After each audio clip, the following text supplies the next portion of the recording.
சரி, இஸ்ரேலுக்கு அப்படி என்னதான் பகை நம்ம ஈரான் மேல அப்படின்னு கேட்டா, அது இன்னைக்கு நடந்த கதை கிடையாது. இது காலமாகவே இஸ்ரேலுக்கும் ஈரானுக்கும் இடையில ஒரு பகை இருந்துட்டுதான் இருக்கு.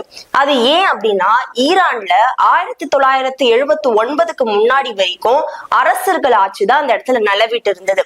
அந்த அரசர்கள் ஆட்சி அப்ப மக்களோட உரிமை பறிக்கப்படுது, அங்க மதவாத பிரச்சனைகள் இருக்கு அப்படின்ட்டு அங்க ஒரு இஸ்லாமிய புரட்சி அங்க வெடிக்குது. அந்த இஸ்லாமிய புரட்சியில ஒரு இஸ்லாமிய தலைவர் அந்த ஈரான் நாட்டுக்கு உச்சபட்ச தலைவரா மாறுறாரு. அவரு பேரு தான் ஆயதுல்லா ருஹாலா குமைனி அப்படின்றவங்க. அந்த இஸ்லாமிய போர்ல வென்று ஈரானுடைய உச்சபட்ச தலைவரா பொறுப்பேற்கிறார். பொறுப்பேற்றது மட்டும் இல்லாம அதுக்கு முன்னாடி வரைக்கும் அமெரிக்காவுடையும் இஸ்ரேல் கூடயும் ஒரு நட்பு நாடா இருந்ததுதான் ஈரான். ஆனா இந்த இஸ்லாமிய புரட்சிக்கு அப்புறம் நேரடியாவே அமெரிக்காவோட எதிர்ப்பு நாடாவே மாறிடுச்சு. அங்க இருந்த அமெரிக்கா தூதரகத்தை ஈரான் கைப்பற்றுது.